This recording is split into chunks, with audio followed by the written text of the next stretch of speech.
It's like I'm walking on sunshine.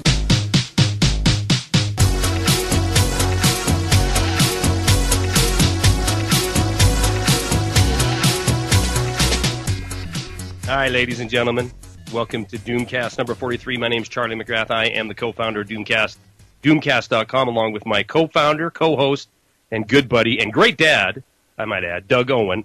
My website's wideawakenews.com. Doug Owens is blacklistednews.com. This is, of course, Doomcast, and we'd like to thank everybody for tuning in and everybody listening live. And let's get this sucker rolling. Lot of things on this, what is the date today? 28th day of May. That have happened since Doomcast number 42, and I know Doug is bringing some surprises to the program, a lot of quirky pieces of information that he's so described, and I have something that we haven't done, something that I haven't done, Doug Owen, on 42 Doomcast, is focus on some economic information, and you know what, that's kind of weird for me, because, and you know what, in general, for the last 6 months, I've been really focusing on geopolitical events, and a lot of that's driven by, appearances. If I'm doing work to get ready for a segment on Ukraine or whatever, then naturally I'm gathering information and some research for that. So I end up doing a commentary video on it. But I have fallen all wars are bankers' wars. Yeah, well, and I've fallen prey a little bit, I think, or maybe I've fallen short a little bit because I'm kind of doing what I described to you before we rolled here, what the establishment media is doing, which is, the dog chasing the tail. I'm following what the establishment media is covering, and economic data is completely void. It's out. It's just not there. I mean, you've got to search out, the MSNBCs and Fox Business to find out any news. And when you do find out news, it's painted in happy crap. It's not real stats. It's all garbage. And even establishment media, with the exception of a few, even independent media, is kind of stepped aside of the economic signs that are on the horizon, which are, the name of the program is Doomcast, and they are some really, really doomy things coming down the road economically. So I have got here one of my great hosts at Wide Awake News Radio. I'm sorry about that. That wasn't a real ding. That was. I like that ding though. When you didn't find what you're looking for. Yeah, it pops up every once in a while, and I like it. Ding. One of my great hosts over at Wide Awake News Radio, new host, was a longtime supporter of the program, advertiser for Austin Rare Coin and Bullion, but Gabe Elton, guest numerous times and just very talented in his presentation and diligent in his research. And I offered him a bi-monthly. Is it bi-monthly if it's twice a month? Yes. Okay, bi-monthly program over there. And he has come out with his latest Austin report, which is primarily, I don't know if we'll get through them all, but it is 15 signs of impending financial disaster that's going to be far greater than 2008. So I got 15 points of doom. Wow. That's a lot of doom. It's a lot of doom from Gabe Elton, and we're going to certainly hit some of these in this past. And I want to turn it over to you and see what you're going to bring to the program tonight. I know there's going to be a little shop talk going on, which is cool with me. But I also, since our last program, have a couple appearances that I want to talk about, and I want to see if you have been getting any more pressure from our friends in Tehran to get onto PressTV. You know what? It's just too late. It's too late for me. They're always sending me some message at 11:30 at night, and that's when they roll, man. Yeah, I can't do it. I just can't do it, man. It's working a day job, doing this full time, pretty much. I probably put about 15 hours into just aggregating news every week, aside from all the other things. So at 11:30 at night, I am out. There's only 5 or 6 hours I get to sleep. I get up almost 2 hours early so I can aggregate news on blacklistednews.com.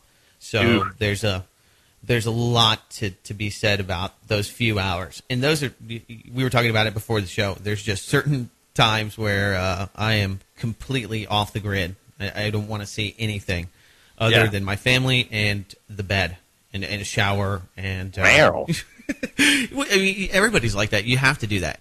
If you don't, then you'll just burn yourself out. I'm not going to get up at 2:30 a.m. to talk to somebody in Tehran or anyone, period. No doubt. I mean, unless you have like millions of dollars that you're going to give me, or I might the end of the do world was coming. Yeah, exactly. If it was like, the aliens are arriving story, yeah, okay, I'd probably get up in the middle of any time and do that. Or right. No, I was going to just say, are they still pinging you, or are you blacklisted now because No, they vet me before. Well, I shouldn't say that. They'll call. Last night I did an interview on I'm doing air quotes, doom quotes, pullout of Afghanistan, and that they said, will you come on in 30 minutes? And they're very, at least RT, they say, well, they'll send me a message at 1 o'clock in the afternoon and say 10 o'clock East, can you make it? Okay, PressTV is like 30 minutes from now, can you come on and talk about the pullout of Afghanistan? And I'm like, yeah, sure. Well, then they want to know my view on it now because of the whole Second Amendment debacle that it didn't go exactly the way they thought it was going to go. So now they kind of vet what I'm going to say. It is really, really very, very, let's just be honest, very scripted, I believe, news that they present. They're propaganda? Absolutely. Absolutely. Well, come on. I mean, they're... what isn't? What isn't? Sure. Well, yeah, but it's just cheesy. I think because of that, they just don't have the money. And it really does, I think, speak to what is happening with the demonization of, Iran and their ability to be a real adversary. I mean, their technology, their media, the government is just, how do I say this? I mean, it's amateurish. Russia Today does a pretty good job at, putting the Russian perspective out there and doing it in a somewhat, I think, very effective way. I mean, if you look at them in comparison to other mainstream media outlets on YouTube and across the spectrum, especially in social media, they are very popular and maybe even more popular than a lot of those other mainstream media outlets. So I think RT? that they do, yeah, RT. Oh, absolutely. Yeah, but PressTV, geez, But I guess my point was that when you hear about the big bad boogeyman, you really you see what they're working with over there. I mean, it's just kind of Pollyannish. It's very amateur. It does. I don't know. I obviously have never seen only the presenter, and with the green screen, it can look like you're a Rockefeller Center. But I do get the feeling that that it's an office in some government building that they're cranking this info out of. They're not giving them a lot of money, not giving them a whole lot of stuff. Yeah, I mean they've got probably some pretty scripted things that they deal with. But not to disparage them. I mean, you talk crap about the establishment, or you run counter to a host on MSNBC or just about anywhere, even in the alternative media, you're going to be blacklisted. Yeah.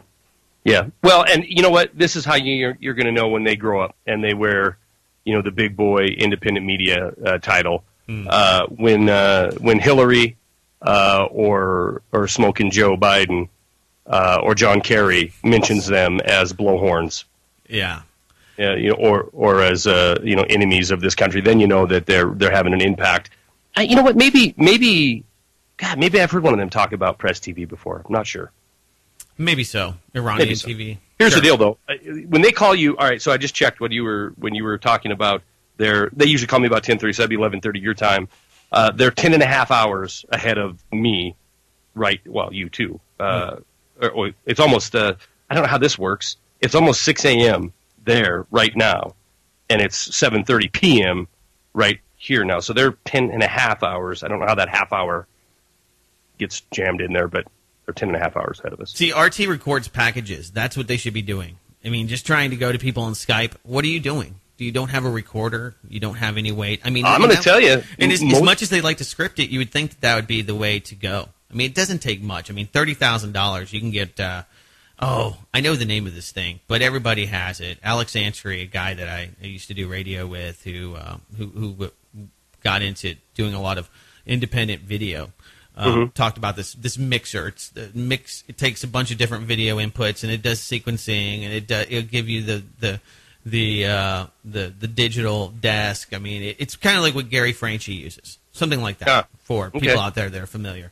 So I mean, you see the graphics, and they're pretty decent. I mean, they're not bad. They're below ESPN. They're not quite there, but I mean, you can do a pretty darn good presentation. Stuff that the alternative media, or at least I guess people that have a lot of money in the alternative media use. I don't remember the name of it. What do you think of that? What do you think of that? Gary runs a lot of my commentary videos on his deal there. But I mean, what do you think of that? Are you just trying to be the man, or what? I mean, is it what do you feel is more trustworthy? Is it somebody that's throwing on a suit and trying to present news like they're CNN or Fox or whatever, but just from an independent, from a alternative perspective, I guess? And in a lot of cases, it's not. You're just copying. Well, I think that there's professionalism. I mean, there's a certain aspect to that where it seems more legitimate. People that are, if you're going to a doctor, he's going to be in a sports coat, or he's going to be in a robe or something, or a smock, exactly, a smock. He should have, a scalpel in his hand. I mean, it should look. Good God, I hope not. Should look pretty legitimate. Yeah. Well, like the Young Turks. You ever watch any of their segments? Sure. That's what I'm saying. Those guys look good. They look good. I would say that's almost establishment media. They get invited by old smoking Joe Biden to the White House to talk about gun control. Let's get Cenk in there. Let's talk about that time he had that home invader. He was so glad he didn't have a gun. They love that stuff. So they've got plenty of money. Young Turks have a lot of money. I mean, anybody successful that is doing this full time, that's putting out presentations, I think that you should put a little time and effort into it. If it doesn't look, it depends, I guess, who the targeted audience is. If you're just talking to the choir, if you're just, what you do on YouTube is kind of a niche. It's where people basically break down a quick story and they give you some revelations, maybe some insider knowledge, or just commentary on it. Yeah, commentary, general commentary.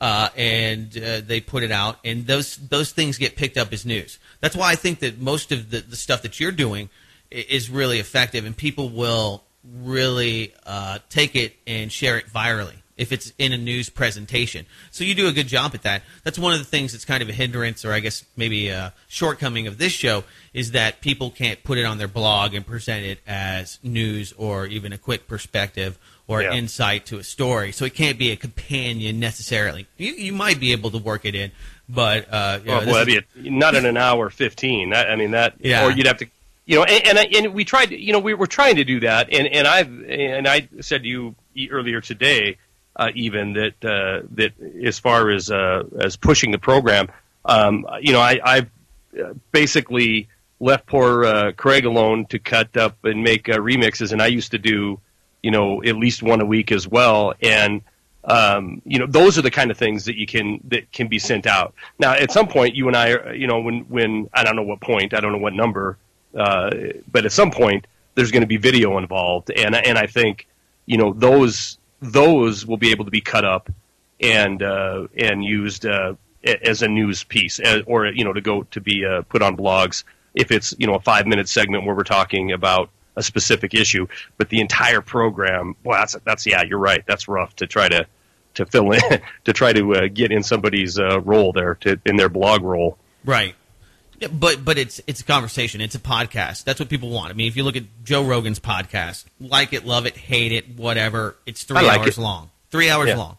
Half of it is just talking crap and dropping F-bombs and having a good time and talking about comedy, and it's all and then I'll have some pretty profound guests on that people definitely tune in for. So I think there's always going to be that aspect to it where I think it could be both. I think we can have an hour conversation, and we can have parts of it that are pretty hard hitting, that are as soon as we get to the point where we can get that cool piece of equipment and cut up little pieces of news. It would actually be somewhat of a news segment. It might be a bit casual in our presentation, but still news. What we just need to do is just cut up little videos whenever we do a presentation on Santa Barbara hoax, the Sandy Hook new proof, some of the stuff that we're going to be talking about tonight with the Elliot Rodger MK Ultra assassination that some people think it is. I've got some weird stuff though. I mean, not to just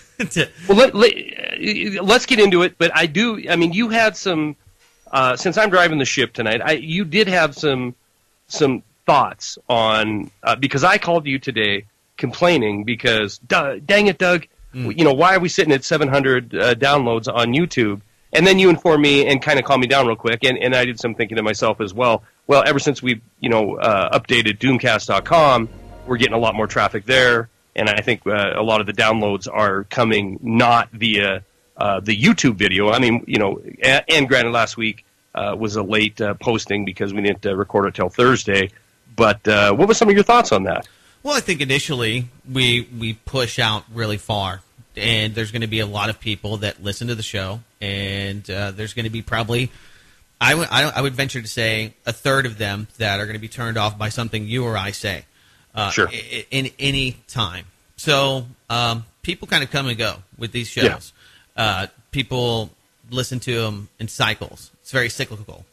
So I think that you have to always constantly be branching out and reaching new people to see the same average amount of people listening to the show. People become disinterested. We try our best to keep people interested, but at the end of the day, I like a lot of podcasts. There's a lot of shows that I listen to, but I can go 5 or 6 months without listening to it. So it's really important to push the newsletter and tell people about the show. It's important for the people that listen to it to support it. I mean, we talk about video.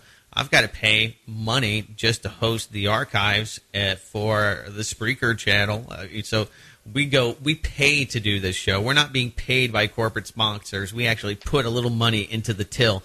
And of course, we have great supporters thus far that believe in what we're doing and have continued to help us. At least offset the costs and some of the time that's being put into this. And you're going to get a lot of stuff that you're not going to hear anywhere else. That's the pitch. That's the plug. It's value. You receive value. People that contribute, like Tuna Melts, Jake, giving us all of his Doom chefery, and, of course, Craig Simpson, our freaking awesome and just really dedicated individual, that guy. Dedicated producer to the show. So, those are the things that are great about it. I see the comments, and the comments, always tickle me. People wanting more central banker, more clips, more sounders, other people telling us that they don't want so much. So, I try not to just look at these numbers because it's kind of arbitrary, because you're going to have a shift. People are going to start taking the show with them. They find out about it on YouTube.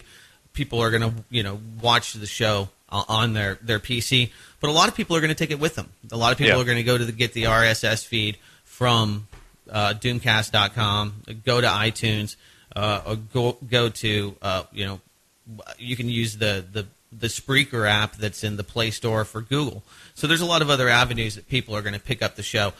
Initially, finding it maybe on YouTube, and if we chopped it up and we had more people helping us out, and of course, that's the whole value for value. We value you as well. You do things. You create content. You create media. We help you get it to more people. So it's not just about you and I. Doomcast, the podcast, is really the verbal communication that you and I have with the audience, but the actual concept and what we're doing is much bigger. And I think a lot of people get that, but there's going to be a lot of people that are just not going to get that, Charlie McGrath. They're not. No, I agree. And a lot of people are not big fans of Doug Owen because I will be hypercritical of the alternative media. I do not care. I will be honest, and some of the shortcomings. I mean, I want to talk about Bilderberg today and why it has become so kooky, and it has been completely co-opted for at least the media coverage, the CIA, Project Megiddo, news coverage that you get. So I think it's important to talk about the inside baseball and to be open and honest when you see things. And one of the things that the media does, and just bear with me here for one moment, and we'll go anywhere. One of the things the media does is it bows down to the CIA. And so when you wonder who's hiding Bilderberg, who's hiding the Bilderbergs, it's really the CIA. Here's an example. By agreeing to redact the name of CIA chief, if you didn't hear about this, the White House dropped. They had a Valerie Plame moment. They dropped the name of CIA agent.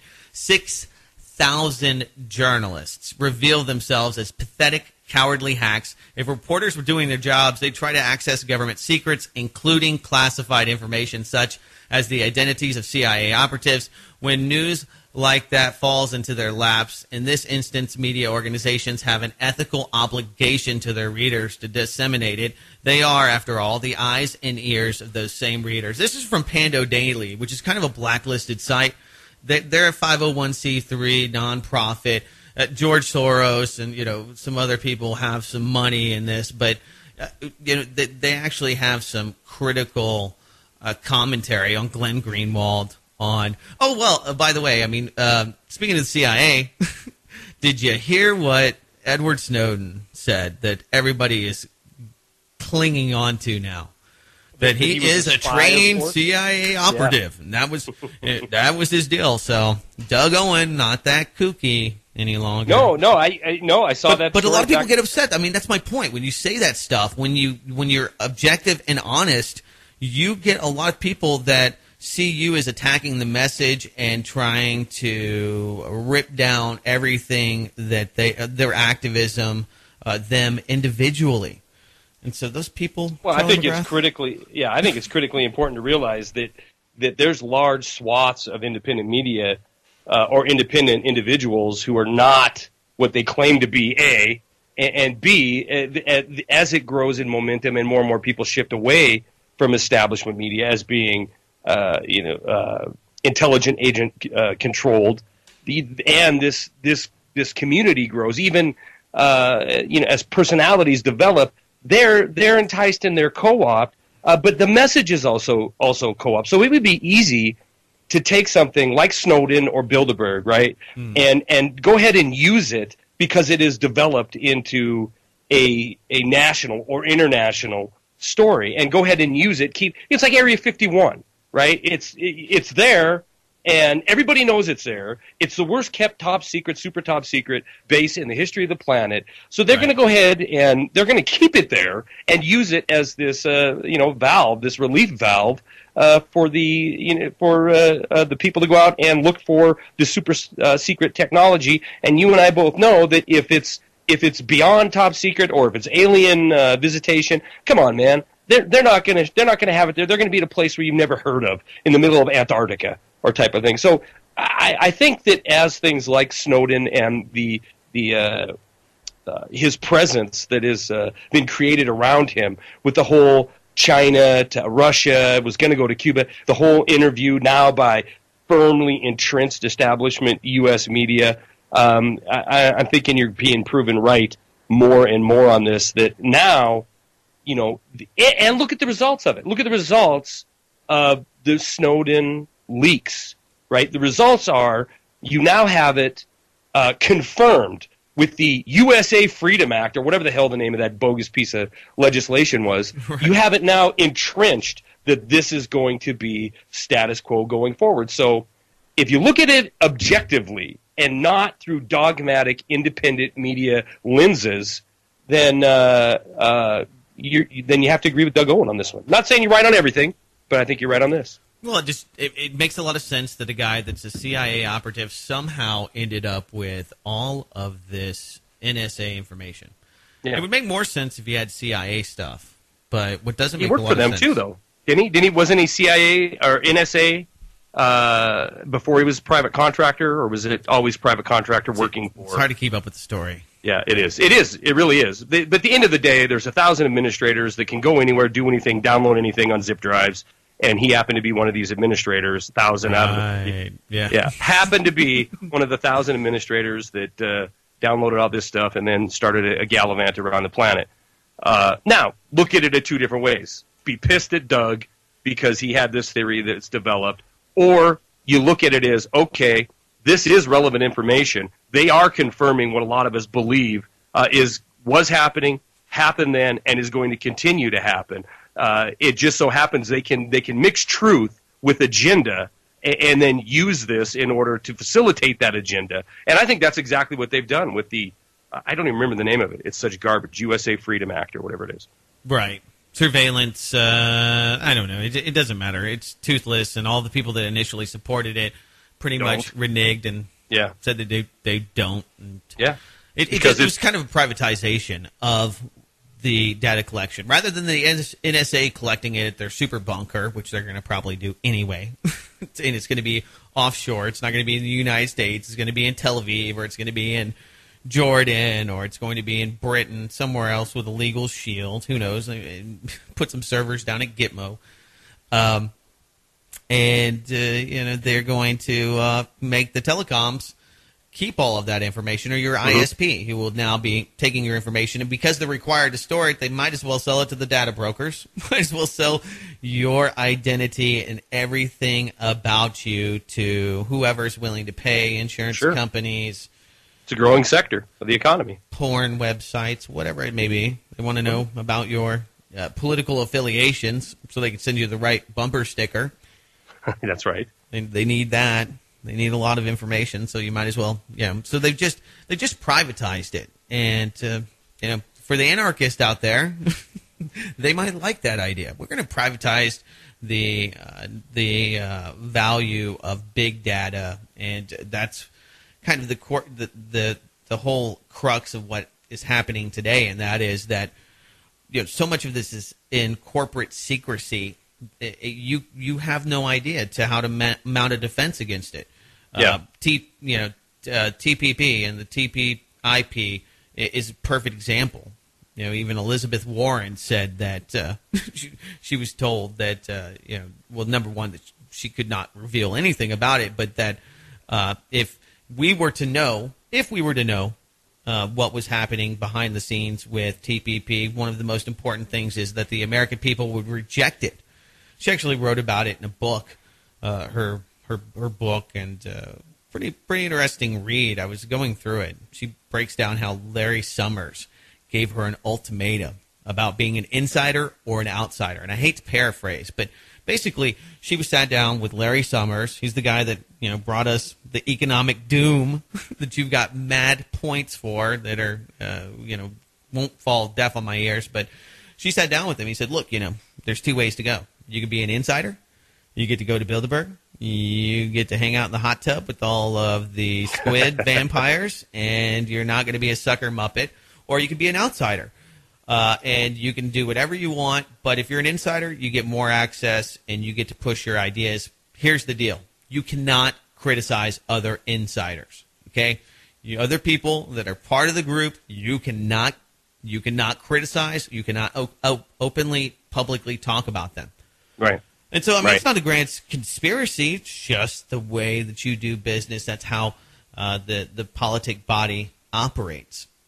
Well, but it isn't the politic body. It isn't the politic body. Well, I guess it is in that respect. But you mentioned that maybe the anarchists would like it. No, they wouldn't, because it isn't anarchy, right? It is government by another means. It's government by corporate interest. It isn't fascism, because fascism would be a merger of this government interest.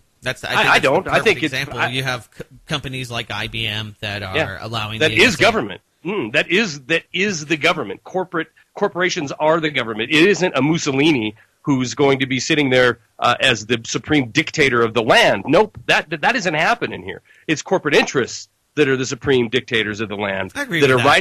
That are writing the legislation that becomes law. Well, yeah.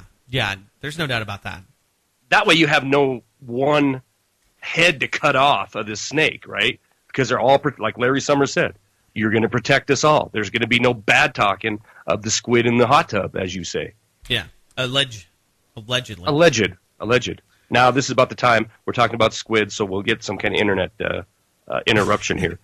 And I'm going to kick it off because I just looked. We're 38 minutes. Well, no, we're not into the recording, but we're 30 minutes into this anyway. And let me kick it off because Gabe did do a fantastic job drawing a lot of parallels between the impending doom that a lot of us saw coming and a lot of us didn't, 2007, 2008.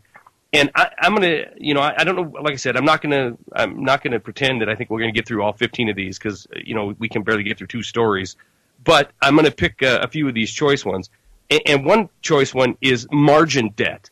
Now, Doug, I don't know how extensive your background is in this or how much you look into this stuff. But basically, if you're gambling on Wall Street and you're doing it on margin, if you have $1,000 and you can leverage that by 10%, then all of a sudden you're playing with $1,100. But when it hits a fan, or at periodic times, there's going to be a margin call where they want that money. They want that outstanding. Who loses when the bet goes bad? Who loses? Who picks it up? Stockholders, taxpayers? Absolutely. Well, taxpayers, inevitably, in our current non-fascist, corporately controlled government, the taxpayers end up picking it up when it all goes down the chutes. But when it's just a sucker who's out there playing with margin, he's going to lose. He's going to lose big time. Margin call, and then it's game over. You're selling everything, and just to cover the outstanding debt that you gambled with. So, the reason it's in Vegas, so sad. So sad. And your odds are probably just as good there as they are on Wall Street. Betting on Wall Street, you probably have more money than Doug Owen, so I don't feel that bad for you. If it's your broker that's doing it with your retirement, man, I'm sorry. You should have paid more attention to that. But ultimately, I don't feel that if you take risk. I mean, if you want a return in the stock market, there's an associated risk.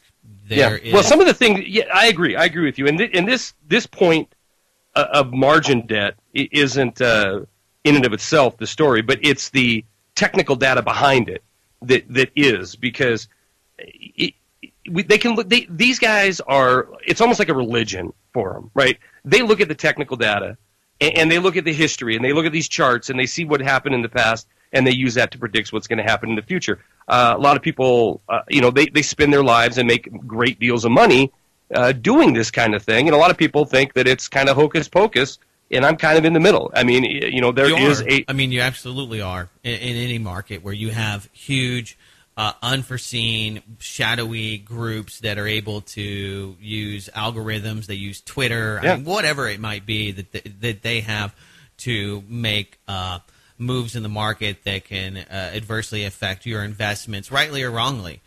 I saw this thing about Mount Gox, and because of the flash crash, and because of this massive computer system. Now, I take this all with a grain of salt, but they're saying that when Bitcoin went to $1,200 plus, that it was because Mount Gox, this huge exchange, had a glitch, and it was just creating just tons of demand. And so it saw these false transactions. It created this velocity that spurred this $1,200 price. So if you get caught on the back end of that, it's not fair to you. I mean, you look at silver, perfect example. Costs more to get it out of the ground, to mint it and get it into your hot little hand than you can buy it for. So it would seem that can't continue for very long.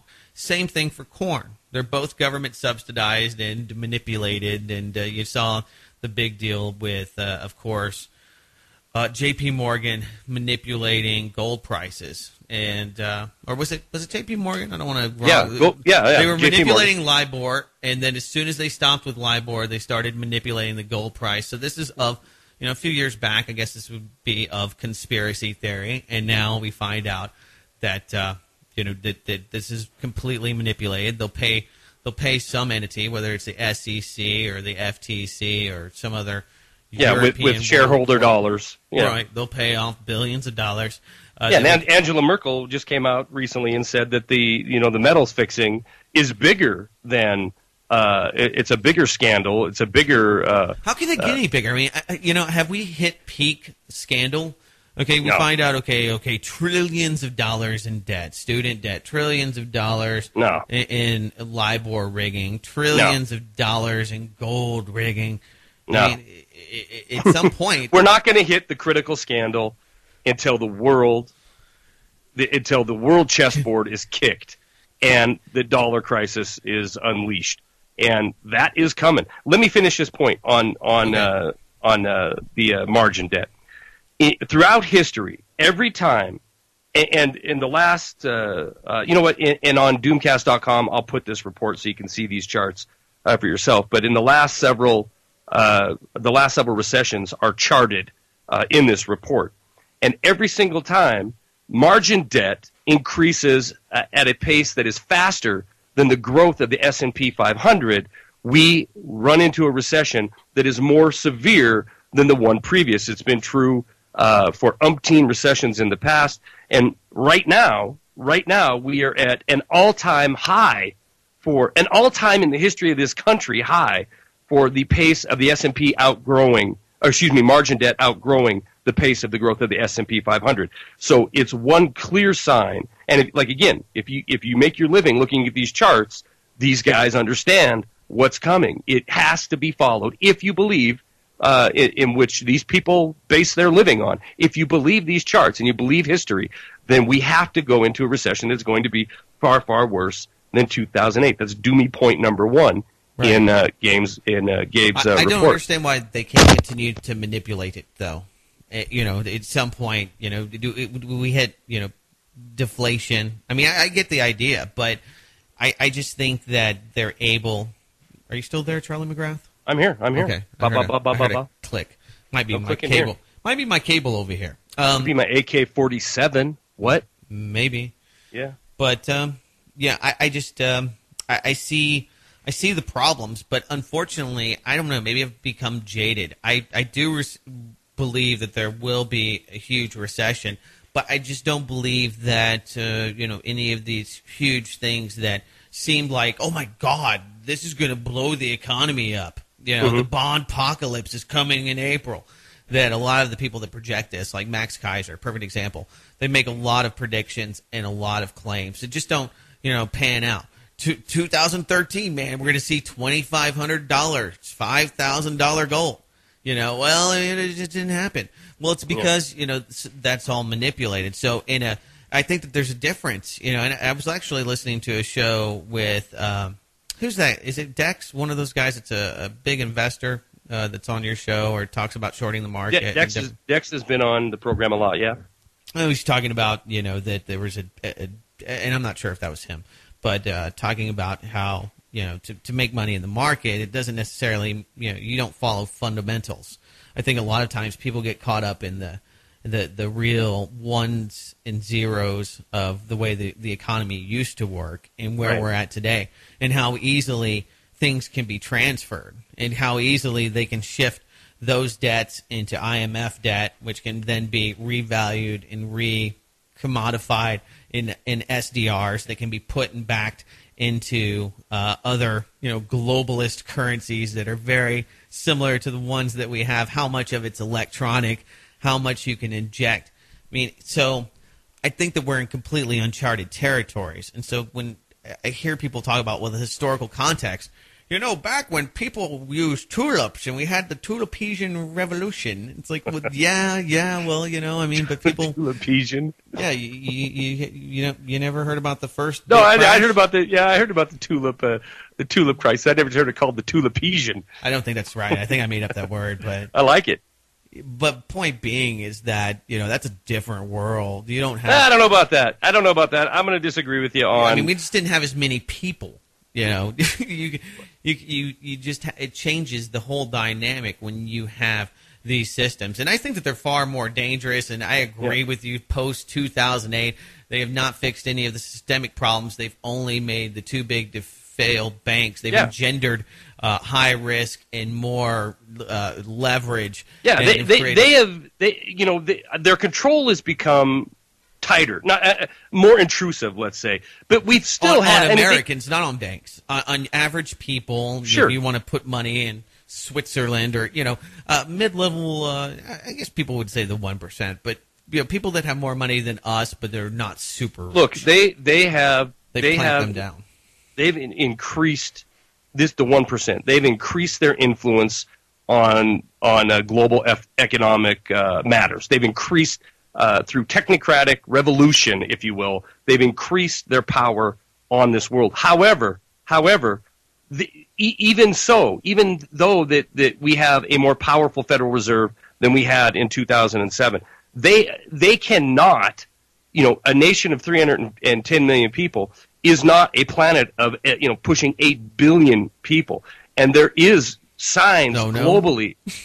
What's that? I said, oh no, we're not. No. I think that there's a difference. I mean, when you look at it, you're right. I mean, what's being created now is a complete military-industrial complex takeover, and the U.S. exports lots of very, very expensive products. They're called weapons. They're called, and in these times, guess what? I don't care who you are. You need weapons. If you want to control your population, let's see, what is that?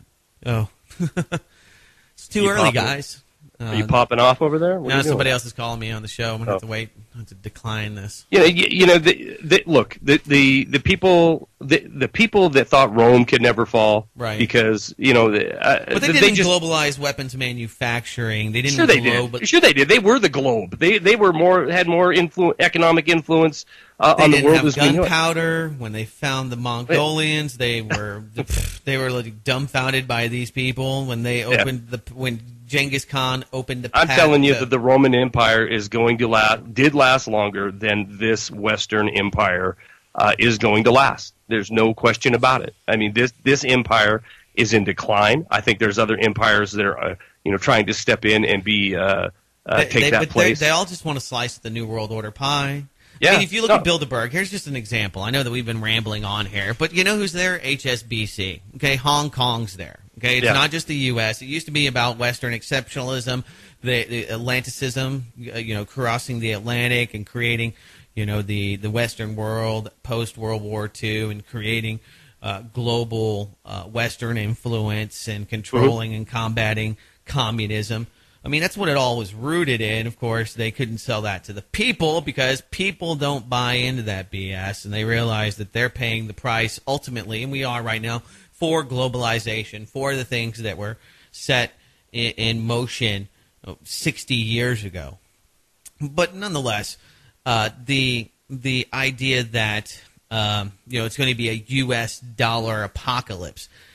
Believe you me, I mean, it would be a global recession of epic proportions, and that's coming, Doug Owen. But it's going to be another global depression. This is the thing. I don't get this. Okay, where does all the money go? If everybody implodes and we have everybody imploding into everything, and everybody owes everybody, it just really. Do you think $9 trillion vanished in 2008? No, of course not. I've seen $2.3 trillion go missing in the Pentagon, and nobody even cared after they blew up a building in New York City. I'm not saying that the wealth isn't stolen from a nation or from a planet. It absolutely is. The money, I mean, the and wealth. I'm not saying that the economy couldn't blow up, but I am saying it's going to. What I'm saying is that you can't What? use those metrics to say, well, this is why it will happen, and here's it the has metrics happened because people have been saying this exact same thing, and these exact same types of arguments have been made for millennia.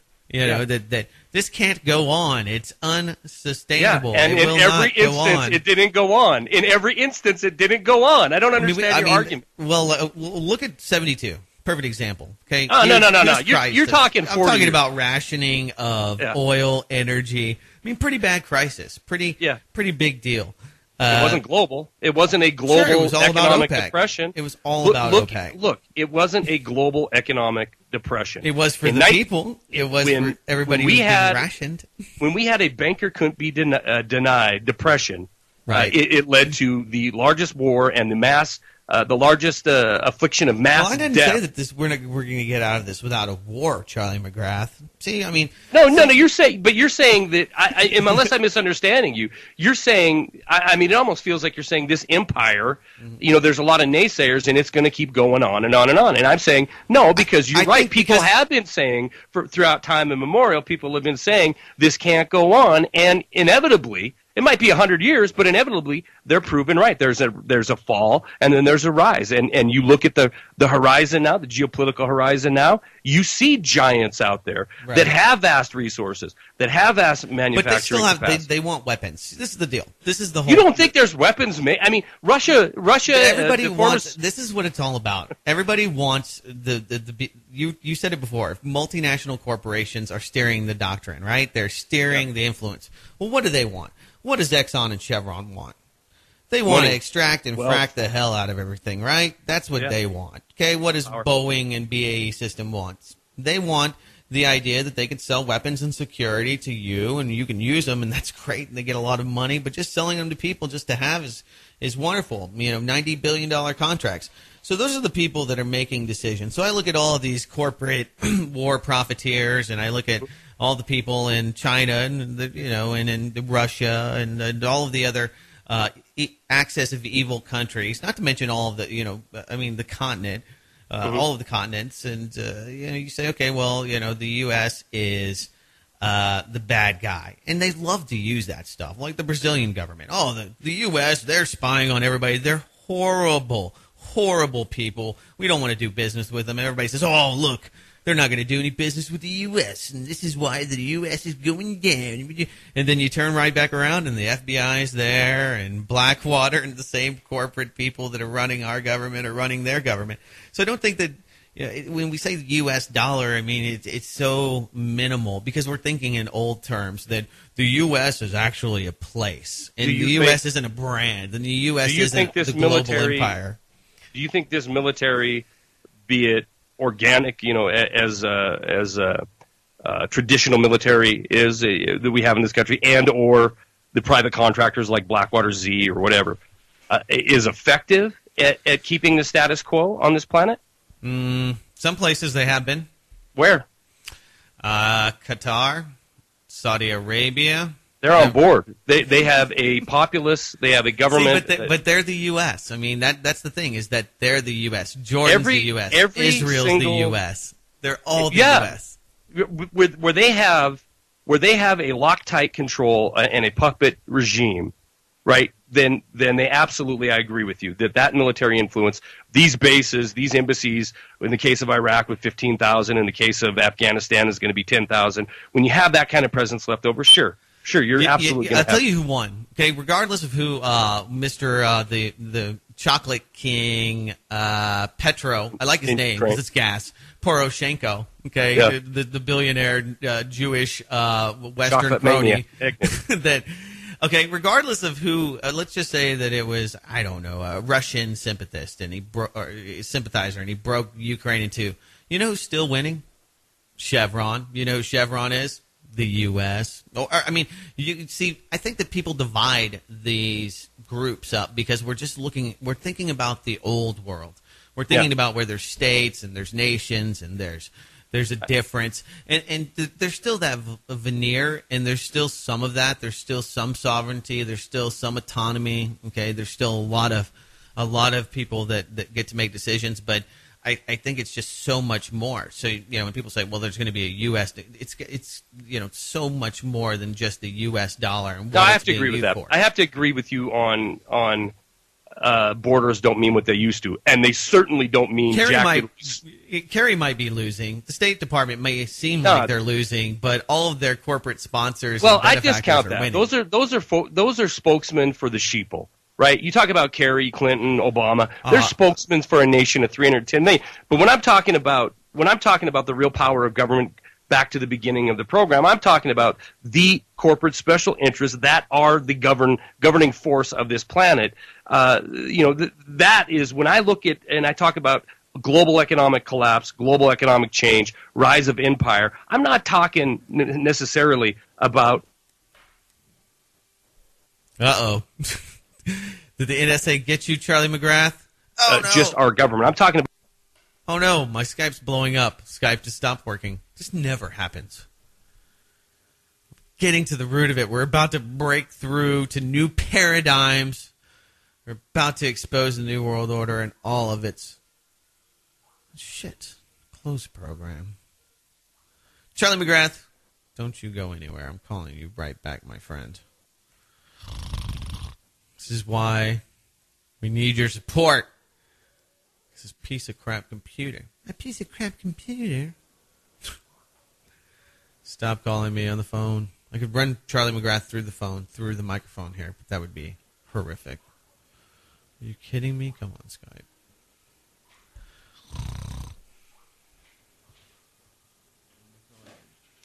Skype starting up. Do do do do do do do do do do. Stop calling my phone, Charlie McGrath.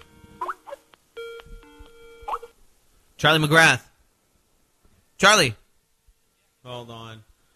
The New World Order blew up my Skype. I've got to call you back once it loads up on my computer. Of course. They blew it up. I knew it. Damn it. Every time. I'm telling you. It seems like every other week. What are you calling me on? This is my phone. It's got Skype on it. Okay, call me back. All right, bye. I'm still running. I think I'm still recording, brother. Well, that's good. I'm recording over here, too. I mean, we're recording stuff. I see that. That's still working. 58 minutes into this thing. I haven't got to nothing yet. But we've covered everything, but we haven't talked about anything. It's beautiful. All right, I'll call you right back.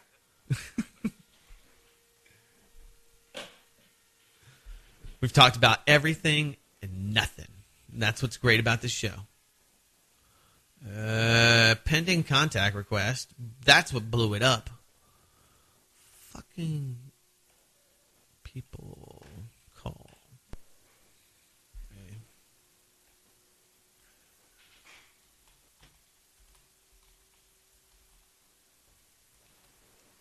Yo. All right, we're back. What the heck, I got a man? friend request, okay, from somebody, a pending contact request from Anna. This person is in France, and she's naked, okay? You're not really trying to be my friend. You were spamming. No. I got her, and then I've got Bob Tuskin and RBN trying to get me to join a group call, and the CIA just couldn't record everything at one time. So they shut you down. They shut us down. I think I recorded through that, so I guess we'll find out on... We'll mix it up or do something with it. No, you cannot be... This is... Holy crap. Oh, well, I shouldn't touch it. Should just let it roll. Don't touch Anna. You got a good thing going there with Doometh and Baby Doomer. I'm telling you. You want to stay away from them naked French women. This is not even a real person. This is some scam. See. All right, well, let's... I don't know what got recorded, what didn't get recorded. My point is we have been globalized, and there isn't a push to bring the standard of living of the people of the world up. We're all being faster and faster by the day, being brought down to a subservient servitude level, and there is pushback around this world from it. People would argue that there's lots of people that are doing a lot better now than they were before. Not you and I, not most Americans. That's globalization. That's why people hate it. Yeah, well, you could say, black people in this country are doing a lot better than they were prior to 1967, and there's a lot of groups that are getting treated better than they used to. And it's all about perspective. And there's a lot of new wealth being created through the internet that was never able to be created. So I think that, like everything, it's about the perspective. There's winners and losers in global politics. And whether or not you're interested in politics, you're being affected by these decisions that are being made behind closed doors. And you're being fed a bunch of bullshit. I think the thing that, I agree with that. Yeah, and I think the most effective thing that we've talked about tonight, and where you knocked it out of the park on Doomcast 43, is the Larry Summers. You have this group of insiders that dominate, they control, they absolutely cover each other 100% of the time. That's why none of them are sitting in prison right now, and they are on a global push to be the technocratic wonders, the global leaders, the global dominance, the global governance. And that is a push that they're on, and we're going to continue to stay on until there's enough pushback.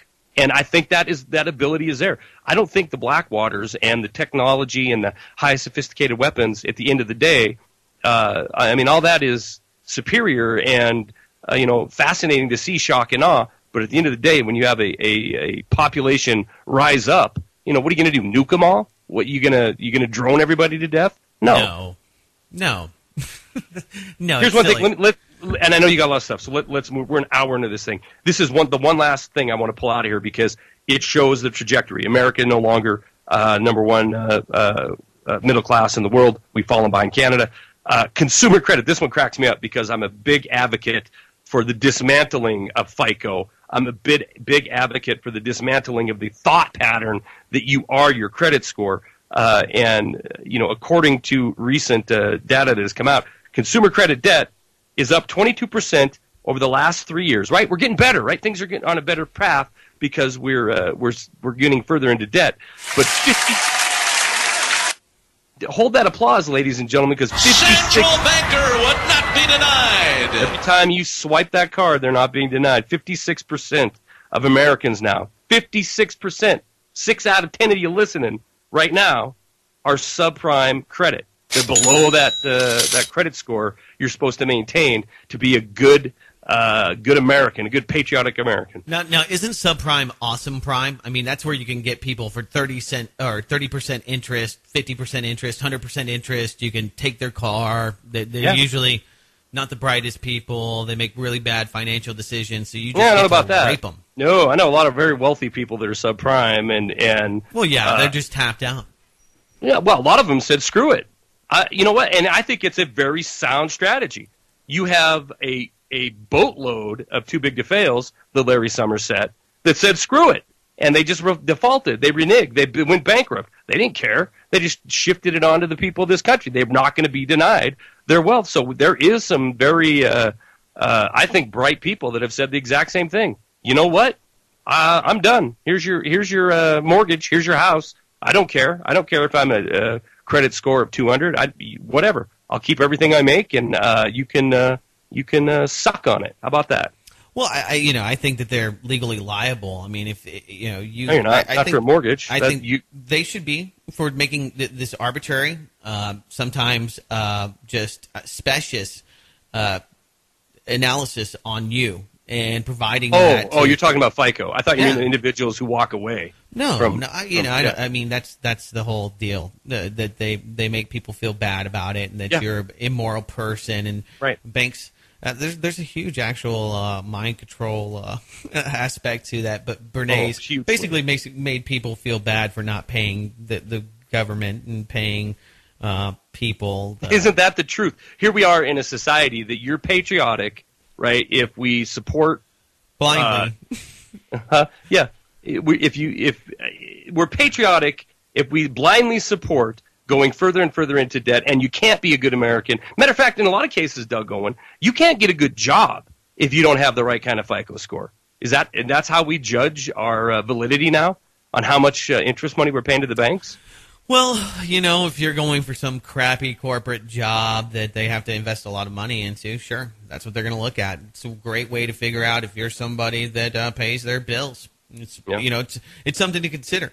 You think about those jobs. Those are not self-made people. Those are people going to work at Walmart. And Walmart has to pay, unemployment insurance. So every person that's getting paid nothing, they're paying $20 an hour for at the end in the aggregate because of all the things that they have to provide and the lawsuits that are against them. They know, they do the math. They have accountants. I wonder if they have a terrorist score, like if the things you say online. A government blacklist? Yeah. Well, what's our terrorist score? I don't think there's a terrorist score, but people find you talking about crazy stuff like chemtrails and the New World Order in YouTube videos. They might not want to hire you, Charlie McGrath, and they're not going to say that's why. No. I'm talking about, I'm talking about, do you think, because everything's worked down. Absolutely. I mean, that's the whole idea. There's the right to work list, and you have to provide your Social Security number. And, I mean, if you do a background check and you're on a watch list and the FBI's after you or they care about you or they put out that some kind of – your terrorist you're talking about like a designation, like a secret list, like maybe one at the VA hospital where 1,700 people are. I'm talking about the red list and the blue list and reflectors on my mailbox. Oh, my goodness. Well, you know what? It's not going to be the reflectors on your mailbox. It's going to be your metadata, your IP address. And it's going to be a Hellfire missile from 35,000 people, they don't feet. care. They don't care that you're talking crap on the Internet. Better yet, they enjoy and have a good time making fun of you. And while they're in the hot tub with the other squid. The other vampire squids hanging out, laughing at you. Russia dumps record amount of U.S. Treasuries, buys $1.7 $1.17 billion in gold, and I'll wrap it up with that with this list. And I will put the full Austin report on Doomcast later. Like I said, we only touched on a few like I thought we would. But, and I just want to segue that a little bit. And who's losing the credit rating? Oh, that's right. This is all rigged. The credit rating agencies are saying that, Russia has high risk debt, and that they're not AAA or BBB or whatever the hell they were beforehand. That's why Putin's saying, well, we need our own rating agency. We need a Chinese, Russian rating agency. The problem is nobody trusts the Chinese. Okay, and this is what people with don't good get. reason. Well, and they have created. You think that we have a freaking real estate boom and bust? Yeah. These guys have created some horrible machinations of fascism, and central planning has gone amok. Just huge cities with skyscrapers that are built on basically ghost cities, nothing. and they have such a population that they got to keep them working, because if you don't have them working, well, and look at you have this weird dichotomy, right, in China, where you have almost Western style lifestyle for some, millions and millions. They got more millionaires than the United States. I think they might have more millionaires than the United States has people. Probably. But then you have another swath that had to get kicked out of their village because they were damming up to make the Three Gorges Dam. So you have this vast difference that's happening underneath this Communist Party government over there. So this week you saw them come out hitting social media really, really hard. Did you see that story come out? No. Maybe I did. Maybe China? Yeah, their government decided that if you are saying things that are deemed to be not true, and I guess it's a Communist Party determining if it's true or not, and it receives more than 5,000 views or 5,000 likes, yeah, that kind of thing, thumbs up type of thing. You get too many likes. We're going to come and retrain your mind. You're going to prison. You're going to prison in China if you step across the line. No, they just go to see. This is the deal. They're not going to put you in prison. They're going to put you in a re-education camp where you have to continue to recite things when you haven't slept for 48 hours, and then you cry and your eyes will bleed. I'll be a good citizen. I'm so sorry. Oh, I'm so sorry. That's just racist, Doug Owen. That is kind of racist. Sorry. My bad. My China experiences have led me to believe my point is that nobody trusts, the rest of the world doesn't trust China. They wouldn't trust your rating agency. Oh, Russia sure does, because they just signed a $400 billion holy grail gas deal. And they trust in trading yuan and ruble, I guess, with one another. But there is certainly a push. I think it's undeniable that the battle lines for World War III are being, they're being set now. I mean, they are the recipients of a very nice position in the world, and that is people that don't want to do business with the U.S., right? They don't want to do business with U.S. corporations will have an alternative, and they'll have a great talking point as to why they need to do business with Russia. The question that comes back to me, when I think about Europe and I think about, the West, the Western Empire. Right. And I think about, it is all one, right? Britain's driven by consumer spending just like we are. Germany's driven by consumer spending just like we are. And all of us as a Western Empire rely on this emerging, extremely powerful positioned Pacific Rim that has the manufacturing capacity now, that has no such thing as etiquette qualms with stealing technology, and they're making everything, and they're making it for their own use. And better yet, when things go south, then they will just charge the American people 10 times what it costs now to build in the U.S. We don't want to deal with those guys over there. We got a dang sanction. Can't go over there. Do you think we're too far gone? Is it? I've had. If I'm laying in bed sometimes late at night, thinking of things that I shouldn't be thinking about, like, what would it take to change it all? I mean, would it work to be in the United States and say, you'd get labeled as a isolationist now if you said something like this. But if you said, what, no, enough is enough. Doug, I do think about this. I import stuff from the Pacific Rim, as you know, and as the Doomers know. And I think to myself, almost on a daily basis, not almost, every single day, I say, why can't I get this product here? Why can't I buy it from somebody that can manufacture it that's an American? Why? Why can't it be done? And the simple answer is because they couldn't afford to sell it here. And well, I mean, but there's more to it, and it's not just that they've made it anti-competitive and incentivized companies to go outside of the U.S. to do business, but which they have. But when you don't have very many human rights, you can pretty much use the slave labor, and there's no EPA. See, here's the deal. I mean, you want to make some kind of textile here. You know, we don't want you pouring that shit in the river, all of the byproduct, you know. Right. Alcoa had to think of creative things like, I don't know, selling fluoride, sodium fluoride to water districts and telling people that it's a great anesthetic and it's good for you, and that's how they got rid of it. So that just went back into the rivers and the waterways by, you know, human waste. One of the many examples of, you know, what this kind of cyclical look at the world today.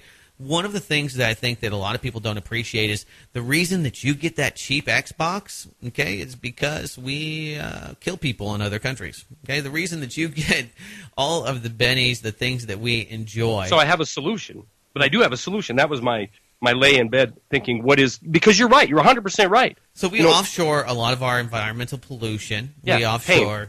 Which is ludicrous because the same people that are doing this or are underwriting this, right, our so-called government, which, again, I'll say it for the record, the folks in Washington, D.C. ain't it. They're just writing the law that's dictated to them to write. You know, these are the same bleeding hearts that care about the environment and want you to watch, every kilowatt that you use, yet they have no problem underwriting this exportation of destruction of environment and destruction of humanity, basically. And you know, I've been there. I've seen it. I can tell you it's true. Everything you're saying right now is 100% true. You don't want to drink out of the water. You don't want to walk down the streets when you get outside of Beijing or any of these other these big major tier 1 cities. You just don't, because it's absolutely frickin' filthy. And these people pay, a quarter of what they make so they can live at the factory that they toil at and send over you a bunch of cheap crap. So, is, Doug Owen, a viable solution to fund our government instead of having a Federal Reserve and an income tax, which our nation managed to expand and grow nicely for a couple hundred years without? Is the answer we shut it down? And you shut it down by leveling the playing field by saying, you know what, anything that comes into a port city is going to have a whatever, 30%, 40%, 50% tariff on it. That's where the free marketeers will say, well, we can't have these kind of things. And, of course, people that's when they talk about the free market. Free market for them, socialism for you. I mean, it's all free when, they could tax you instead of taxing their buddies that are, running the shipping containers. Yeah. Well, and ultimately, I think the solution, though, it's always an arbitrary, but for this country, it would have to be comprehensive financial reform, comprehensive revolution in the sense that you can't have. I'm talking the real deal. Finance reform, campaign finance reform. That's where it really comes in. If you can take money from corporate sponsors to finance your campaign, at the end of the day, you're beholden to them. You're beholden to them. We live in a country with our system where 90% of the time, the person with the most money wins. Hands down, doesn't matter where you're at. Is it that low? Is it 90? That low? I think it was actually 94%. I'm going low. Low. I think it's 94% of the time. 90% of the time, the guy with the most money ends up in the seat. If you think about it, it's just counterintuitive to somebody that's going to be a representative for you. I mean, I moved to the state of Jefferson. Why would I work for you when you didn't give me, 1%? I mean, in most things, you are represented by how much money. That's exactly right. You'll placate the constituents that fall under your reign, your domain, but you're not going to. That's the only way that I see a reformation of the system: campaign finance reform. I see revolution or the state of Jefferson. People are too dumb. People are too dumb for a revolution, Charlie McGrath. They'll buy anything. They'll buy into anything. I don't think it takes a majority to have an effective revolution. I certainly know it doesn't, because history has shown that. But I don't think we're there yet. I really don't. I mean, look at the crap that's been pulled on the people of the Western Empire for the last. Let's just look at the last 5 years, and most people just sit back and suck it up and say better days, brighter days are coming, and we just continue to go further and further down. Well, I will say this. I mean, if the Fed would have let they had an option in 2008. Everybody complains about the option, and Hank Paulson's out there talking about the choices, the stark choice that he made, and why he regrets it. They basically engendered the big banks, and it was because there was a polar shock, and they were basically capitulating because they thought the economy would completely tank. Yeah. And which it would have. Which it would have. And so there's people like you and I that would say, well, that would have cleaned it up. That would have got rid of it. Which it would have. But, at what cost? And here's the thing. It's easy for you and I at this stage in our life to say that that's the best thing the government could have done. I tell you one thing, my parents don't feel that way. And most of the people, the baby boomers and others that are living off of the system today that are the voting majority don't feel that way at all. And they are happy that AIG got $80 billion so that they didn't lose their paycheck because they're living off of annuities or whatever it may be. So the problem is that you've got too many people that are dependent on the state. If the state is supposed to do anything, it should protect consumers and protect taxpayers. So I don't think that what they did was good. But I think that ultimately what a lot of people call for would have destroyed this country. And a lot of people cheer that on. They're like, blow the country to pieces. I think it should. I think the banks that we have mentioned tonight, that if they were no longer in existence. Yeah, the aforementioned. If they were no longer in existence, Doug, this world would be a better place. There's no doubt about it. And to say that there wouldn't be pain and shock and suffering, that's an understatement. Of course there would be. And there's going to be. It's eventually going to happen. And it's either going to be a system that goes back to a system of finance that represents the governance of the people of that nation, or it's going to be a system that's going to be a more expansive global financial governance. But that pain is coming one way or another. Now, there's very few examples of nations. Well, they could always nationalize the debt. They could take it away. They could immediately, issue digital-backed U.S. currency. The government can create money. Okay, they don't have to ask the Federal Reserve or Citibank or any of these other cronies. That's exactly what they have to do. That's exactly the state. They do not. They can make. That's exactly what they have to do. Well, they can print their money at any time. If the U.S. government wanted to print its own debt, plenty of people would be taking it. It could. So, but it won't. Well, it might if it had to.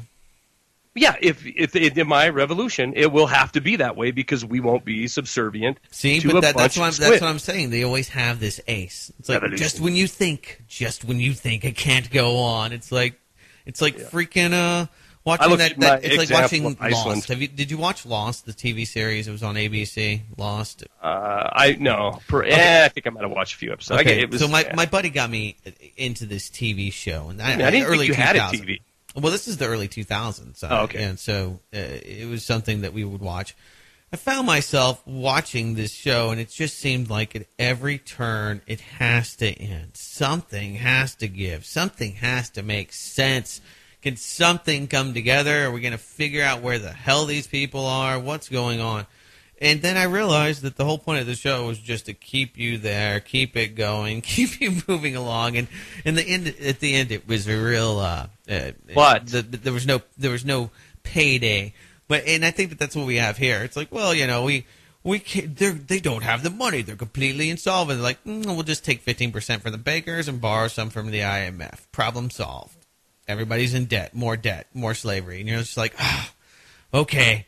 Well, finally, they cannot hold this thing together anymore. And they're like, we just did one more time. So it's not to say that I don't think that it's going to happen at some point. I think that the hardest part is to correctly predict when and how to profit from a major shift, a major event. And there's a lot of people that are selling, bad investments, There's no doubt about that. And that's the problem is that it's not always the best time to buy gold. It's not always the best time for you to invest in something that may not produce a dividend in the next 5 years. You may be sitting on something that's flat, and it's not fair, and it should be valued more, and you should get a return.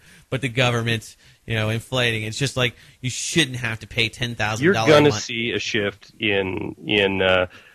Eventually, you're always going to. Then that's the thing is that eventually it's going to happen at some point. At some point, we all die. You can tell somebody. Yeah, but you're really, really abstract here. You're looking. Look, you don't look. You don't have Doug. You aggregate news 2 hours a day. I know. In the morning. Listen. Wait. More. Wait. More than that. Wait. Listen. There cannot be a systemic shift without a major crisis. Give me an example. Give me an example where we've seen in our lifetime a systemic shift in government, in policy, in the way that we do business, and the things that we're immersed into. I never said that we wouldn't get out of it without lots of bloodshed. I'm telling you. Don't get me wrong. No. I'm telling you that before the end of this presidency, you will see another major systemic shift that is going to push us closer towards stated agenda, which is global financial governance. That happens every week, though. I mean, not to diminish. No, I'm not talking. I'm not talking about a 100-point drop in the Dow. I'm talking 2008 on steroids type. I just don't see that being advantageous. I think that the government and the Federal Reserve Reserve is going every time to this happens, there's a 9/11. There's a Patriot Act in the wings. Every time but that taking there's the U.S. economy, I don't think is advantageous. Are you kidding? No. Are you kidding? I don't buy that. The $9 trillion that never vanished, that went to the 1%, they are extremely grateful for the crash of 2008. They're extremely grateful for the crash of 2000. Of course they profit from this. We've become poorer, and it doesn't show because that loss of wealth is just tacked on to our national debt, which, by the way, is at record highs and is continue projecting to be in record highs, and no government now even talking about putting any kind of a cap on that. So, of course, when there's these massive systemic shifts, we lose more of our freedom, more of our sovereignty as a nation, more of our freedom as a people, and the people that are the voting populace, the sheeple, our parents, our the generation that is in the voting majority. Of course, they want the debt to be tacked on because they're going to get theirs, but inevitably, it's either going to be organic and the system's going to implode on itself because you have half the population of the world that says, screw this old world order, we want to be running the ship. You think it's going to be 1848, don't you?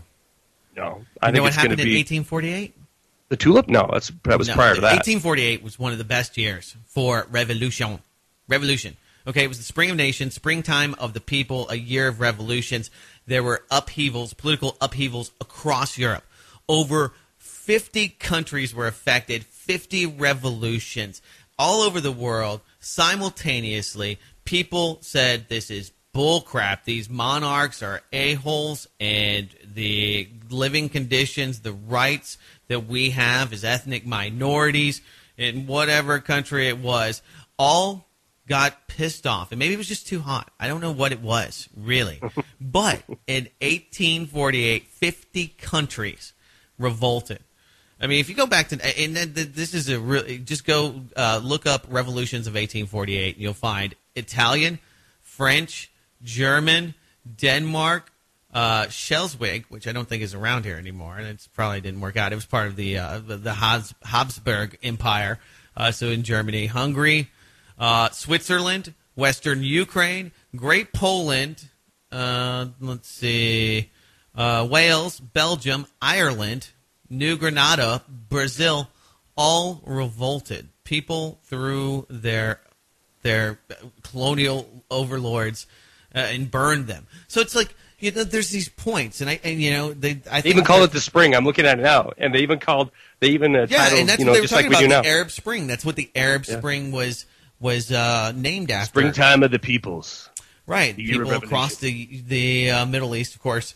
This is a Western constructed faux revolution, faux spring that happened in Egypt and Libya. It's interesting that every nation you mention, except for maybe, I think every nation you just mentioned, you could be making the argument that they're a nation on the verge with massive unemployment and massive. Look at what happened with Euroscepticism. I hate to use the term, but just this week we had huge elections in Euroland. Eurosceptics came out big time.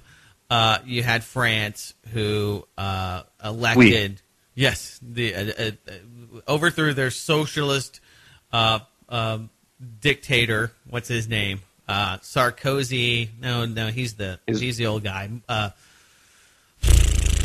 He ran on the Obama platform. What the hell is his name? I'm looking it up because I don't remember either. French president. No, I'm thinking Mitterrand. He's like Mario Draghi is his name. Anyway, the head of the Le Pen party is all about getting rid of globalization. I wouldn't call it xenophobic, but they want to shut borders, return sovereignty, get out of the EU, turn on the printing presses. They want the days old. Hollanday. Mark Draghi is Italian, isn't he? Hollanday is the Holland. Yeah, there you go. Holland. Hollanday sauce. Out the door. Yeah, and he's a multimillionaire. And socialism for the poor and free markets for the rich. That's what he's about. Right. But I mean, you have this same kind of fervor happening because of austerity, because of failed policies. You have, I think, a lot of that here in this country. People are disconnected. I mean, we had a huge amount. We had the global Monsanto protest Sunday. I mean, literally 2 million people showed up because of one corporate fat cat that has a lot of influence. I mean, around the world, you're having these awakenings, and people are getting pretty upset. We talked about Brazil last week, and the populace. So, are we set for an 1848, or maybe even more scary, a 1967? That was accompaniment to the long hot summer. 159 race riots we had. I think we're going to see an engineered crisis. And the ones that you're referencing. You think they're more organic? I don't know. I honestly don't know. I mean, you look back and you see how populaces are controlled through such means. So who knows? But I do think we're about to see another great crisis. I do. I really do. Well, I think it'll be that's really the hallmark of why we have a pretty strong democracy, sparing all the things that we usually talk about. But the reason being that they have to placate to us. You mentioned this earlier. They have to actually pretend that they care what you're saying. That they talk to the masses. Back during colonial rule and prior to 1848 in a lot of these countries, you had people that had no voice, that were not allowed to talk, and we're going back that way. I mean, absolutely. We're seeing a shift. And when it really is about to hit the fan, when it's really no longer and that's my point. When it's really about you can no longer pretend. You can no longer pretend that there's some kind of reasoning or serving the people, we the people, as a self-representing government, when you can no longer pretend it, and it's all just crap, and everything that is done is obviously done in order to save banks or to enrich the 1%. Well, when it gets to the point where you see a populist uprising globally, what's the easiest, simplest plan? Which is war. Just have a war. Kick the chessboard and blame it on Russia for shutting down pipelines, blame it on China for stealing intellectual property or attacking us on the internet, blame North Korea, whatever. Just start a war and kill off 100 million people and start it over. Same power players will be there when the game's over, even more rich, as Smedley Butler points out in his little booklet. That they're there to make money. And so regardless of the outcome, regardless of how long this goes on, Doug Owen, I say crisis galore between now and 2016, probably closer to 2016. But regardless, at the end of the day, you can see, and I think we could agree on this program, you can see the stages being set for a global conflict, unlike the war on terror, the war on drugs, war on crime, war on poverty. I'm talking the real deal, not police action, stemming communism, not any kind of shock and awe by drone strike. I'm talking real deal, nation versus nation type war. That is being set in the works as we speak, and it's starting to take shape.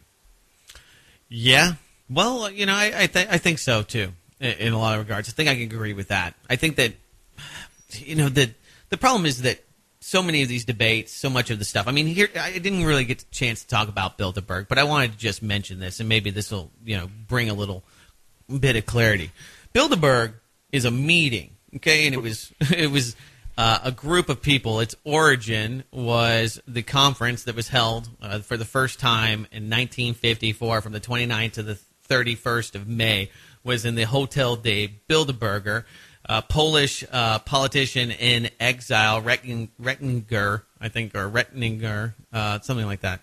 And, of course, his Nazi buddy, Mr. Bernard, Prince Bernard of the Netherlands, put this together. It was all about, with the Belgian Prime Minister, it was put together as a way to, in their own words, and take this for what it is, it was to promote Westernism and to promote Atlanticism. You can Google that. Google Atlanticism. Trying to get people on board with the U.S. empire. Of course, he went straight to the head of the CIA. At the time was Walter Bedell Smith. He was one of the board members. Eisenhower was there.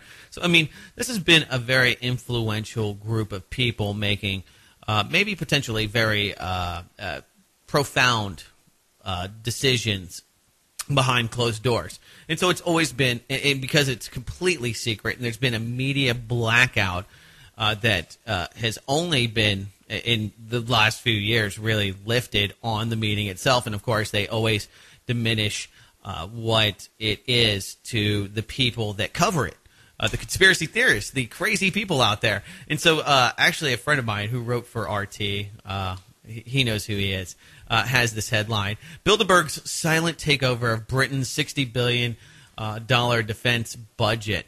And the headline itself kind of makes Bilderberg become this anthropomorphic entity. Okay, and the focus has always been on the Bilderberg, the Bilderbergers, the group, the secretness. And so lost in all of that was really what I think the broader implications have been and why it's been kept in secret. It was actually started with $30,000 from the Ford Foundation, and there was plenty of German sympathizers and those that had profited heavily off of both sides of the war during World War II, and out of that came many things: Bretton Woods, NATO, the United Nations, and, of course, Bilderberg. Well, the coverage of Bilderberg is really, I think, the most interesting aspect, because each and every year we have thousands of people now, maybe even over 10,000 people that are in Denmark that are ascending on Bilderberg to find out, what the agenda is about. And they say that they have the agenda. Now they have a website. And we publish the list of people from all over the world, representing international corporations. They use Chatham House rules. If you don't know what Chatham House is, you should. It's another elite think tank that has one rule, and that is everything that you talk about is kept confidential, and you don't talk about other people. You don't talk about anything.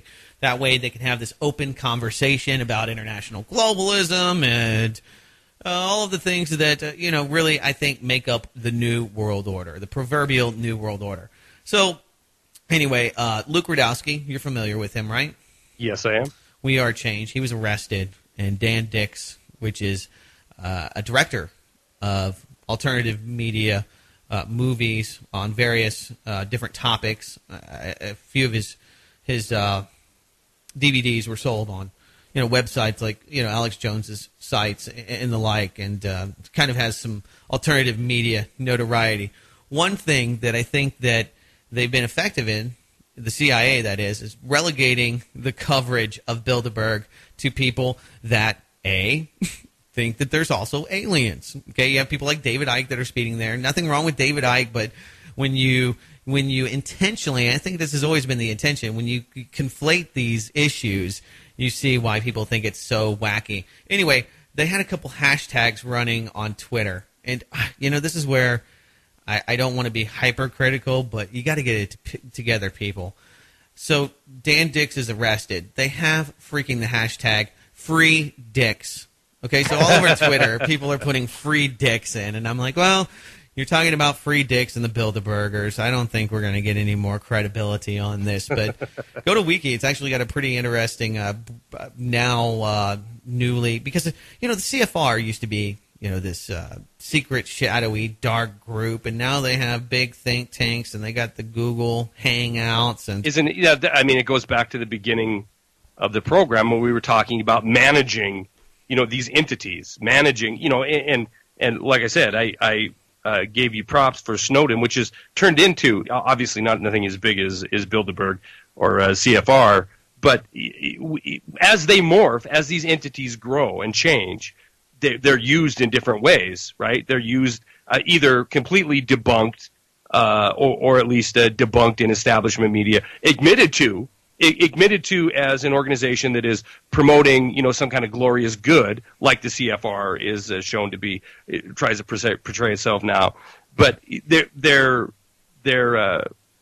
way they operate changes. The way they operate changes. I think the operation's always been the same. The trick to power is to make it so profitable and so advantageous to you to partner with them that you would never, bite the hand that feeds you. There's no point in it. It's just a good or immerse deal. You into it to where it's, where it would have been a shock for a nation or a planet 30 years ago. Now it's just Well, integrated economies. Why doesn't China just blow up the U.S. or why doesn't Russia just go off half-cocked and invade Ukraine? Well, they could, but they've got to think about the broader picture. They got to, why don't they just take over? Why don't they just, run roughshod over Poland? Not that they want to, but let's say what stops them from doing that? Well, I'll tell you the biggest thing is probably the World Trade Organization, and probably besides all the military hardware that they would face in having a ground war with the U.S., it severely would destroy their own economy. Now, that's fine, controlled demolition of your economy, but your people are only going to stand for that for so long. So you have to keep things moving. So in an age of interdependence, if you think about it in this tactic, if you want to take over your enemy, okay, you want to make them friendly to U.S. corporations, and those U.S. corporations are then really the ambassadors of Westernism. So if you think about it in that sense, it's strategic. It's using the dollar as a weapon. It's using foreign policy as a way to disembody the power structure in China, to disembody governments. And that's what they've done. I mean, there's a long history of false flags and things along the way. My point only is that, it's so much more academic, and I mean, at the end of the day, it's really just big business and big money and energy, and the rest of it that steers and guides foreign policy. The true government, again, it goes back to the beginning of the program. The true government, these are the power people, and they're showing up. But you can say that they're working for you in the sense that you're getting cheap products. Even if you're poor in the U.S., you probably have an iPhone, and you're not eating mud pies, so. There's somebody like Larry Summers that hangs his hat on that, no matter how pathetic whatever makes and him sleep better at night. That you think, and I think that is. Yeah, well, whatever makes him feel good about swimming in the pool with the vampire squid, that's great. But personally, I believe it's a detriment to the planet. All right. And so what do you think about Elliot Rodger? Okay, we got a couple minutes here, and I got a couple clips I want to play. Have you been following any of this? Well, only the bizarre circumstances behind his family and his past, and the bizarre reaction of media that kind of, Craig and I were talking about this. They kind of flashed in the media and then went out.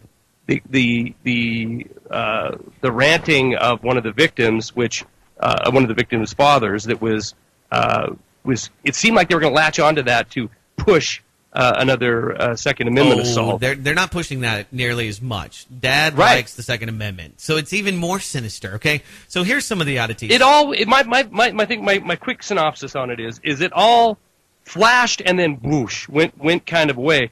I was talking to Craig about this. I said, look, I think we're due for another big one, but I don't think this was it. I think be on guard, because I don't know if this was false flag or just a nut. Right, but maybe I'll compel you here. Okay, so there's a couple things. First off, we always have this. It always bothers me when you have the second shooter, but it's here's a few witnesses. Pretty much, there was a BMW rolling by. I think there was two people inside, and one of them was shooting at Sky News. People. Right. I think one girl was shot dead. Oh, don't you buffer on me, you freaking It's buffering because, Well, listen, and I'll Girl finish. was shot dead. The All right, other here we girl go. No, I got a super buffer. Was shot as well, but I think she's at the hospital. All right, this one guy. At least 2 people in a black BMW were driving and shooting out of the window. Now, we have not got that confirmed from officials. So my point being that, usually you have this initial reports, there's always more people, and at some point that's, dismissed. So, here we go. But is it? Do you think that's? I mean, Sandy Hook had the camouflage. That's just what it is. That's just what it is. You can't read too much into that. I mean, it's people see people more. Yeah, when you stick. And really, how well are you observing when you're when there's rounds flying? Right. How much are you really paying attention and what you see? I do think his past, his dad being the director of a movie of assistant director of a movie that glorifies the sacrificed children. Yeah, and if you read through the 140-page manifesto, and I've gone through it, I haven't. You're diligent. Wow. Yeah, I went through some of it, highlighted. Dad's blaming the NRA. He's blaming the NRA, not the gun culture that's created by Hunger Games and other dystopic movies that he has been part of. By the way, okay, this is for the NWO insiders. The shooter's dad is the assistant director of Hunger Games. It just so happens that Susan Collins, the author of Hunger Games, lives in Newtown, Connecticut. I know, it's weird. It's weird stuff. So one of the things I took away from this is that immediately they were talking about his medical history. Now, there are laws against this. Immediately, everybody had ready access to everything in his background. He was seeing multiple therapists. He was on mind-altering drugs. Has what they would call a high level of Asperger's. Take that for what it means. Guy seemed gay to me. He really did. And I thought it was pretty funny because Fox News, first thing I thought listening to the guy is he sounds like he's gay. So he's been chastised. But just listen. I've got that. Let me go over here before I go over there. Go here and then there. Yeah, we'll go here and then there. What's going on in this kid's head? Well, it's so interesting. When I was first listening to him, I was like, oh, he's angry with women for rejecting him. And then I started to have a different idea. Is this somebody who's trying to fight against his homosexual impulses? Ding, ding, ding, ding, ding, ding. Yes, I think that's my personal opinion just listening to him. So here's Elliot Rodger. This is for all. Hey, Elliot Rodger here. Hey, Elliot Rodger here. Hi, Elliot Rodger here. Hey, Elliot Rodger here. Hey, Elliot Rodger here. Hey, Elliot Rodger here. Hey. All right, so he starts every one of his videos the same way. And in a lot of these videos, he's driving around listening to bad 80s music. I mean, the product of MK Ultra, and he's just cruising around. The guy's dad's a director. Okay, he has a BMW, and apparently he can't get laid. I don't buy that for a freaking moment. Okay, not for a moment. So the sheriff, Bill Brown, is talking about this. He had a little presser, and he mentioned some pretty weird stuff. This victim was thrown onto the hood of the suspect's vehicle and caved in the windshield of that vehicle. The suspect's vehicle then collided with several parked cars and came to a stop. Responding deputies immediately removed the suspect from the car and handcuffed him. He was obviously dead with an apparent gunshot wound to the head. Now, since when do cops handcuff people that have a blown-off head? Just weird. I don't know why they handcuffed the guy. This was given to us by one of the many doomers out there. Take it for what it's worth. Here is the statement. Now, his dad didn't make the statement. His dad, the guy that worked on Hunger Games. Here's the dad's lawyer. Now, tell me if this doesn't sound odd to you as well. Here we go. We are going to, that was our Sarah Seidner. There's a press conference going on right now. Let's take a listen. He died last night. I've written out a statement that was prepared by the family. Okay, now this is the lawyer. This is the lawyer reading the prepared statement. Now note how he reads this statement. Our family has a message for every parent out there. You don't think it'll happen to your child until it does. Chris was a really great kid. Ask anyone who knew him. His death has left our family lost and broken. Why did Chris die? This guy's going, I mean, he's just going crazy like he's an actor. He sounds like the parent at Sandy Hook. He's reading, this is the lawyer, this isn't the dad. He's reading he sounds just like the parent of Sandy Hook that it was caught on a CNN interview asking, does he just read the card? That's exactly what he sounds like. Good. So, yeah, I mean, we got a few more things. But, Doug, I agree, all these bizarre things behind it, but why does it seem so flash in the pan? Well, here's the take, okay? Right now, we have something going on that's much bigger, and that is mental health, okay? Biosurveillance, part of the war on crazy. Asperger's, we have to make sure that we get everybody. So here's something that just, I think this is where we go. This is the end game, and then we'll leave it here, okay? Right. Military plans to test brain implants to fight mental disorders. The Defense Advanced Research Project Agency, or DARPA, is launching a $70 million program to help military personnel with psychiatric disorders using electronic devices implanted in the brain. The goal of the 5-year program is to develop new ways of treating problems including depression, anxiety, post-traumatic stress disorder, anti-authoritative disorder, not liking the New World Order, using your calculator to figure out how much consumer debt we have, not having a high enough FICA score.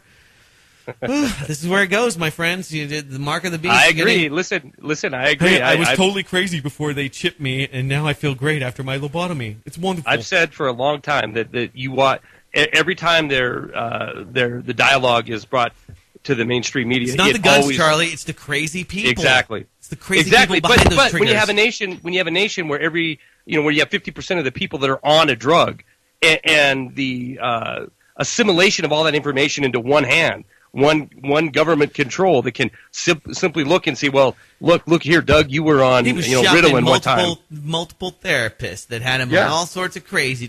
You can't have a gun. You can't have freedom. Your freedom, your rights don't apply because you fall into this category. Mm-hmm. It is your terrorist number. It ain't a FICO score. It's your potential terrorist number. Yeah. All right, we got to get out of here, man. It's time. Wrap it up, Owen.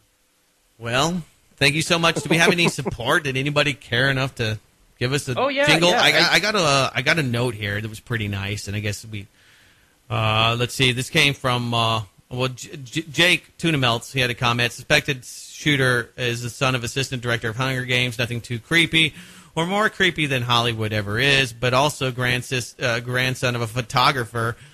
George Roger, who was there in the Nazi concentration camps filming. Kind of odd, but very, very creepy. Wait, where's the support? I got this tab. Okay, hi, Doug. This is Ken from Naperville, Illinois, and I've been listening to you and Charlie for about a year now. Every week I look forward to Doom and BLN, so please, you and Charlie, keep it coming. I made a small donation in that I hope you gents receive, and will try to continue to support your efforts any way that I can. I came up with What was the name on that? This is Ken. This is Ken. Ken C? Yeah. Yeah, they're doubling down on us. They're doubling down on us. I didn't get a donation. I guess he gave it to you. He just sent me the email. Oh, he sent it to Doomcast, the Doomcast donation spot, 3320, Ken C. Thank you very much for that support. I got one today, and for some reason, it's not in my inbox. Let me try to find this thing, because it was hilarious. $17.76. Oh, that's a good year. What happened then? I don't know. It was a tulip thing. It's a tulip thing. People were pissed off about the price of tea. They didn't like it. Well, I got to find this because I got to give the guys props. He said, in the words of rage, take the power back. Humor me for a moment, won't you, comrade? If hiring/training new employees, filling out paperwork, and till the final signature, quizzing and questioning, customer service, etc., is time-consuming and costly, and ultimate cuts into the profit margins. What if for just a few times a week we all did something asinine like call up customer service and question the heck out of them? How would that be? And I think that would really, really cut into the bottom dollar. Just make sure they're not people that you like. But We love the stylistic Fight Club tactics. Great work on the show, boys. So, thanks. Wait a minute. I'm still trying to find this, guys. Listen, you donated $17.76, and I don't know why it's not in my inbox. It was at the beginning of the program. I'm definitely going to find it, and I'll do a double down next week on 44. Okay. All right. My name's Charlie McGrath. My website's wideawakenews.com. My co-founder and friend is Doug Owen. His website is blacklistednews.com. You can see all of our work that we do commingle together at Doomcast.com. We'll be back next week with Doomcast number 44. Thanks for the support. Thanks for tuning in. We'll see you next week. Yeah, it's just like Christian Mingle, just more doomy. Doomy Mingle. Doom it out. I got to get my kid, brother. I will talk to you later. All right, man. All right, buddy. Bye. Bye.